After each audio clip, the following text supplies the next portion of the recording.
तो दोस्तों शुरू करते हैं आज की इंफ्रा न्यूज। पहली खबर आ रही है हमारे देश के 5G कवरेज से रिलेटेड, जहां पर भारतीय एयरटेल ने अनाउंस किया है कि उन्होंने टोटल 125 सिटीज से बढ़ाकर 265 सिटीज में अपना 5G कवरेज पहुंचा दिया है। और यहां पर जो वाइडेस्ट एक्सेप्टेंस है करेंटली 5G को सिस्टम का इंडिया के अंदर, वो उनका है in terms of speed in high definition video, gaming, multiple chatting, instant uploading of photos etcetera. तो यहाँ पर दोस्तों ये सिर्फ एयरटेल के अंदर तो अच्छी बात है ही, लेकिन इंडिया करेंटली दुनिया में सेकंड प्लेस पे स्टैंड करता है इन टर्म्स ऑफ सिटीज जिनके पास में 5G कवरेज है। अभी हम करेंटली सिर्फ चाइना के पीछे, और चाइना के भी ज़्यादा पीछे नहीं है।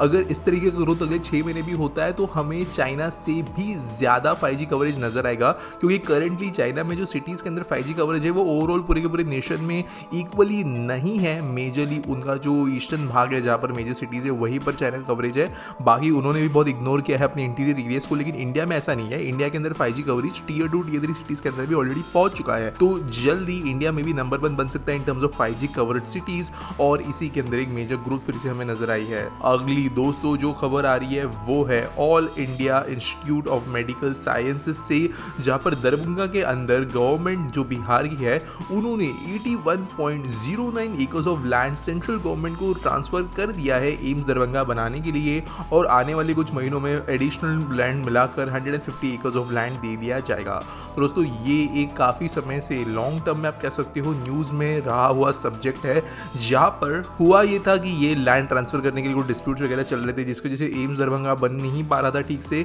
और लेकिन ये भी मेजर चंक ऑफ लैंड क्योंकि ट्रांसफर कर दिया गया है, तो जल्दी हमें यहाँ पर दरभंगा में एक बहुत बड़ा मेडिकल इंस्टीट्यूट एंड कॉलेज नजर आएगा। अगली दोस्तों जो खबर आ रही है वो है नॉर्थ ईस्ट से, जहाँ पर इंडियन रेलवे लॉन्च करने वाली है एक नई भारत गौरव टूरिस्ट ट्रेन। और बेसिकली ये महीने के हर फोर्टनाइट को चलने वाली ट्रेन जर्नी होगी, जो कि अरुणाचल प्रदेश, आसाम, नागालैंड, त्रिपुरा और मेघालय को कवर करेगी। नाम होगा इस ट्रेन का north east discovery beyond Guwahati, और ये ट्रेन जो है लॉन्च की जाएगी 21 मार्च 2023 को।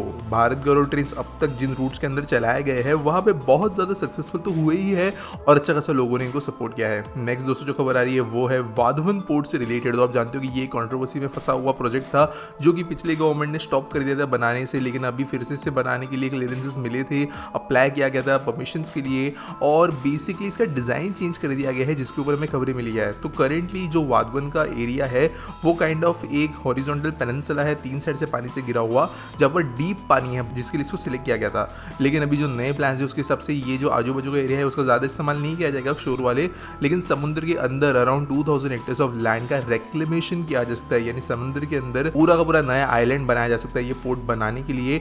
और इसका डिस्कशन हुआ है एक नेक्स्ट लेवल मन मीटिंग के ऊपर। तो मे बी ये चीज़ फाइनलाइज हो सकती है, नहीं भी हो सकती है, लेकिन प्रॉब्लली हमें इस तरह की कोई चीज़ नजर आएगी। अगली दोस्तों खबर आ रही है उड़ीसा से, जहाँ पर लंबे समय से awaited Orissa university of health sciences का एस्टेब्लिशमेंट कंप्लीट कर लिया गया है। और बेसिकली ये करेंटली स्टार्ट की गई है शिशु भवन स्क्वायर के अंदर, जो एक टेम्पररी लोकेशन होगा, इसके लिए बाद में एक नया लोकेशन बनाया जाएगा, और आसाम के सीएम के द्वारा ये चीज़ की गई है। यहाँ पे जो ये नई यूनिवर्सिटी है ये uniform and quality medical education provide करेगी under graduate and post graduate courses के अंदर, जहाँ पर allopathy, homeopathy, Ayurveda, nursing, pharmacy, physiotherapy, laboratory testing और दूसरे पैरामेडिकल साइंसेज इंक्लूड होंगे। अगली दोस्तों खबर आ रही है वो है ओलेक्ट्रा ग्लीनटेक लिमिटेड से, जिन्होंने मेगा इंजीनियरिंग इंफ्रास्ट्रक्चर लिमिटेड अपनी जो सब्सिडरी है उनके द्वारा कहा गया है कि उन्होंने एक ऑर्डर रिसीव किया है 550 प्योर इलेक्ट्रिक बसेस बनाने के लिए, और ये ऑर्डर दिया गया है Telangana state road transportation corporation के द्वारा। तो जो प्रेस रिलीज हुई थी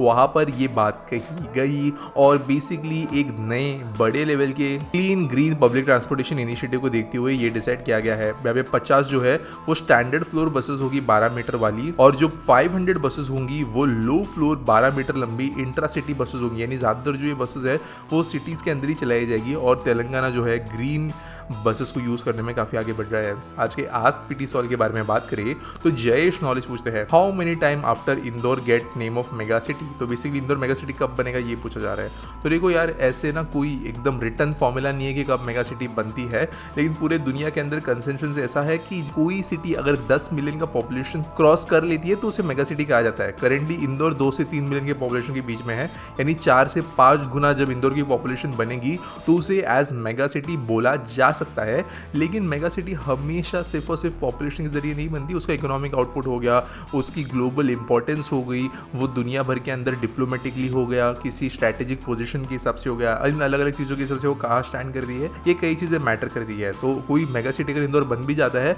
तो ये कोई बहुत ज़्यादा बड़ा अचीवमेंट नहीं होगा, बस पॉपुलेशन ग्रोथ होगी क्योंकि सिटी के अंदर का परफॉर्मेंस अच्छा होगा, वहाँ पे बहुत सारा लोग शिफ्ट होंगे, तब ये चीज़ होगी। उम्मीद करता हूँ आपको सवाल का जवाब मिल गया होगा। आपके पास कोई सवाल है तो आप नीचे मुझे कमेंट्स में #AskPT के साथ में वो पूछ सकते हो, और न्यूज़ आपको अगर सबमिट करनी है तो उसके लिए आपको डिस्क्रिप्शन में एक लिंक मिल जाएगी। मिलेंगे अगले वीडियो में।